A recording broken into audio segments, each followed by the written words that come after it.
Alors dans cette courte vidéo sur Webflow, ce qu'on va chercher à reproduire, c'est cet effet, tac, qui est en gros un effet de dispersion des lettres au scroll. Alors c'est parti, je vais sur mon dashboard et je vais créer un nouveau projet, tac, Ellipsen effet, tac. Donc dans un premier temps, ce que je vais faire déjà, c'est que je vais venir ajouter une section. Tac, ça va être ma section Hero.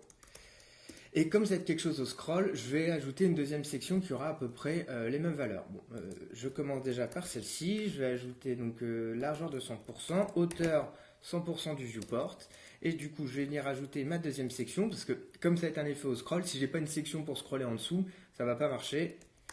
Et ça serait, je pourrais pas voir en tout cas l'effet que je suis en train de faire. Et du coup là, ça va juste être voilà, une full section, c'est juste un truc de test, alors je suis pas obligé de la laisser, qui fera pareil 100% de largeur, je vais en mettre 100% sur le viewport. Voilà. Du coup, à l'intérieur de ma section Hero, je vais venir y mettre une div qui va être le nom du groupe, dans laquelle je vais venir ajouter des blocs de texte. Tac. Donc, dans chaque bloc de texte, je vais mettre une lettre. Donc, je mets ma première lettre. Je vais venir mettre, peu importe, je sais pas, un bold. Ça va être moche, je vais mettre. On va mettre impact, un truc un peu gras. Non, bah tiens, on va venir ajouter.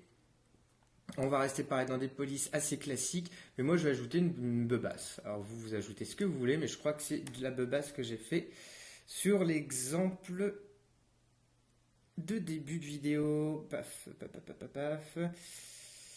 Bebasse, voilà. Alors on retourne dans le designer, une fois que c'était ajouté, et du coup, dans Hero, nom du groupe, texte ici, ça va être du bebasse. Ok, et maintenant je vais monter ça à, je pense, 60-70 pixels. Tac. Donc on voit que mon text bloc n'est pas assez grand pour contenir ma lettre, donc je vais mettre du padding top, et voilà, je vais mettre 50 de padding top et padding button. Il y a d'autres solutions hein, pour que ça fonctionne. Je vais utiliser celle-ci. Et ce que je vais faire, c'est que du coup, je vais multiplier ce bloc le nombre de fois dont j'ai besoin pour ma lettre.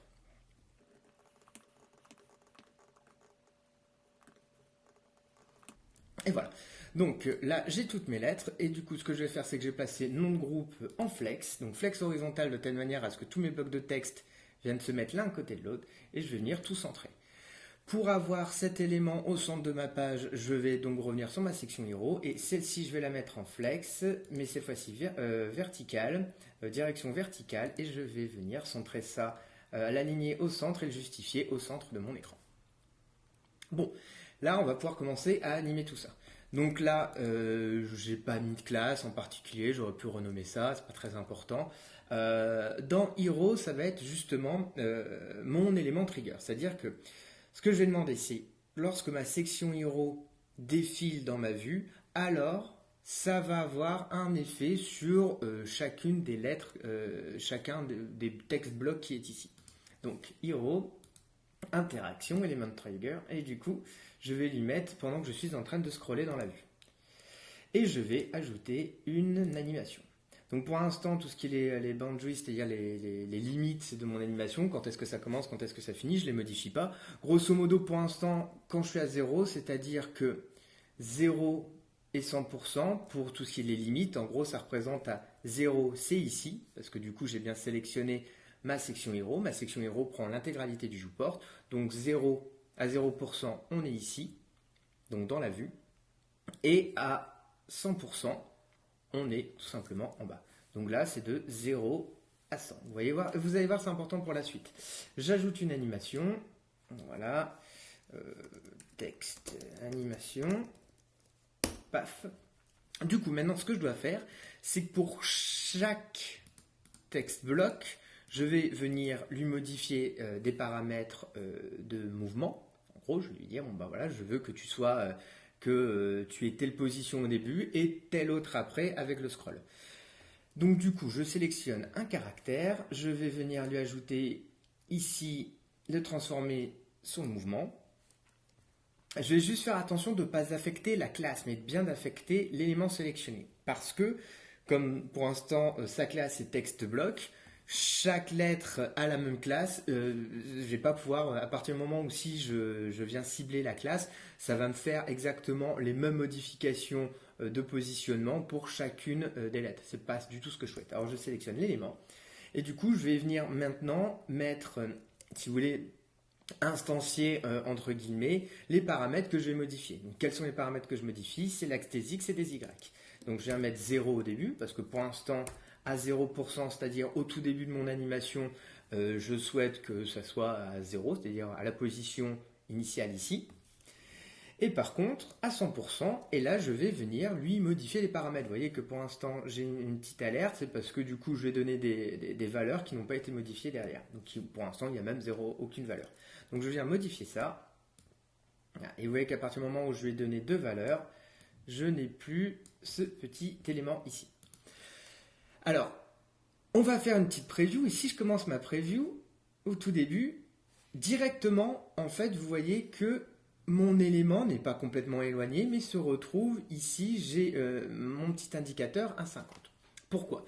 Tout simplement parce que, comme tout ce qui va être mon nom de groupe et donc mon élément, mon E là, mon élément text block, se retrouve déjà à 50% de la vue parce que je suis venu le centrer au milieu de ma div hero. Donc ma div hero, tout s'anime à partir de là, et je lui dis grosso modo, pour l'instant, mes limitations sont à 0, donc le début de ma div hero à 100%, donc la div d'en dessous. Comme moi, mon texte, il est déjà à 50% de la vue. Donc c'est-à-dire que mon animation a déjà démarré de moitié au-dessus. Donc ce que je vais faire, tout simplement ici, c'est que je vais venir déplacer cet élément-là à 50%. Donc j'aurais pu aussi venir, lorsque j'ai démarré juste sur le plan d'avant, avant de créer mon animation, lui dire qu'effectivement cette interaction, de venir déjà déplacer mes limites à 50% de la vue. Bon, moi je préfère le faire ici, je trouve ça beaucoup plus pratique. Donc je vois ici, on voit qu'au début de mon scroll je suis à 0%, on voit du coup que je scroll ici, directement ça commence à 50% parce que mon élément est ici, et je peux commencer du coup à venir les déployer. Bon. Sur mon exemple, je ne me suis pas contenté de venir modifier le positionnement de ma lettre, j'ai aussi modifié la rotation.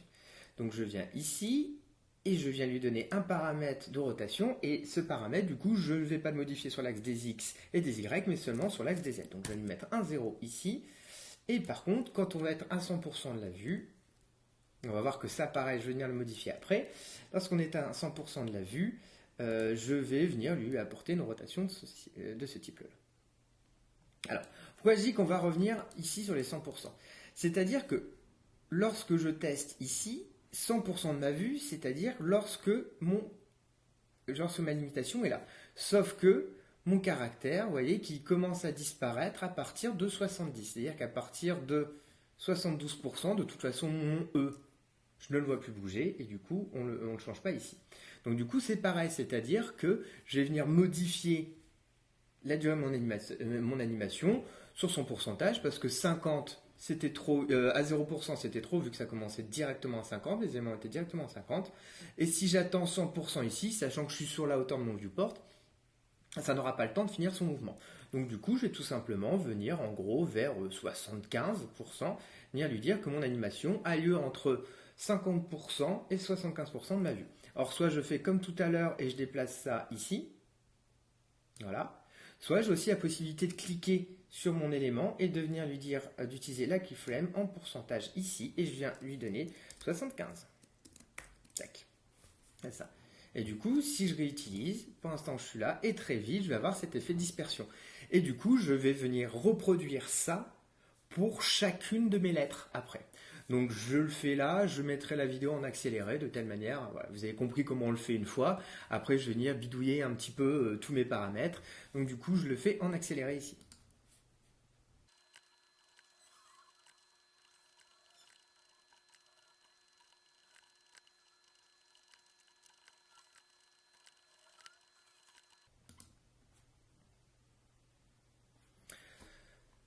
Donc voilà, là j'ai mis pour chacune de mes lettres un paramètre de mouvement et de rotation. Vous voyez que façon, quand c'est sélectionné en bleu là, chaque élément, je vois que j'ai 4 paramètres, 2 paramètres au début, et ensuite les autres ici. Donc, du coup, ça met en surbrillance chaque élément. Et donc du coup, si je fais mon live preview, effectivement, maintenant, ça fonctionne. Donc juste, si jamais ça ne fonctionne pas pour vous, alors que vous avez fait exactement comme moi, c'est qu'a priori, vous n'avez pas fait exactement comme moi. Juste vérifiez que lorsque vous créez, lorsque vous donnez un mouvement à un caractère et que vous venez l'ajouter ici, vérifiez bien d'affecter la classe ici. Et lorsqu'on est au début, de venir bien mettre les paramètres ici, les valeurs par défaut, à 0.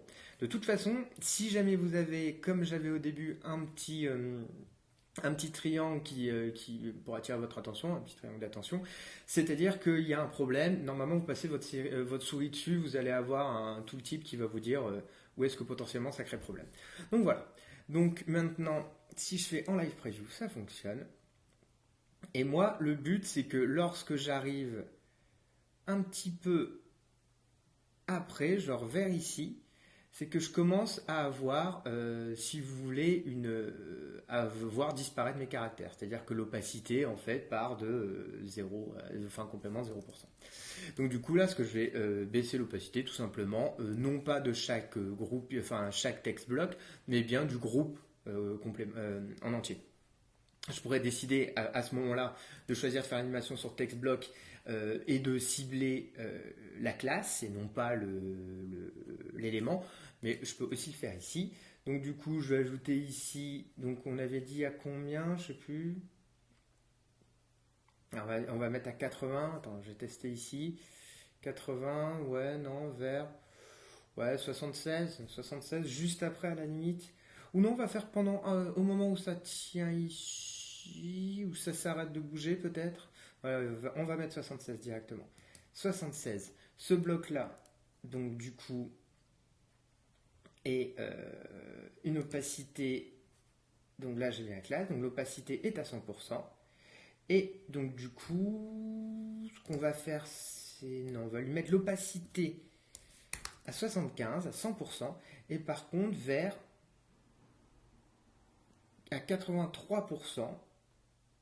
Tac, tac, je clique ici, opacité, keyframe 83%. Je vais, voilà, faire quelque chose à 0. Ce qui fait que quand je suis ici, c'est bien. Et vous voyez que quand ça s'arrête de bouger, les caractères commencent à disparaître. Ça se place. Donc techniquement, on pourrait quand même voir à essayer de faire que ça commence à disparaître quand c'est encore dans le mouvement. Ce qu'on peut faire, c'est venir lui donner sa valeur d'opacité lorsque je suis vers 66%. Et du coup, 75%. Et du coup, l'opacité finale à 75, comme ça, ça s'arrête complètement. L'opacité s'arrête en même temps que le mouvement des trucs. Ouais, ça me semble pas plus mal comme ça. Voilà. Et du coup, j'ai cet effet. Vous avez vu, c'est pas très compliqué, ça fait quand même son petit truc. Et là, je l'ai fait au scroll, mais rien ne nous empêche de faire exactement la même chose avec un élément au lieu d'avoir, pendant que c'est en train, au lieu de pouvoir le gérer au scroll, moi j'avoue que j'aime bien faire ça, mais vous pouvez avoir le même effet sur un hover. C'est-à-dire que vous choisissez, soit que vous ne le faites pas sur la section, vous pouvez faire ça sur nom du groupe. Nom du groupe, vous revenez en arrière et vous lui dites element trigger lorsque je suis en mouse over. Et du coup, tu fais exploser tout ça. Donc voilà, et très simple, et c'est un effet que je trouve plutôt chouette.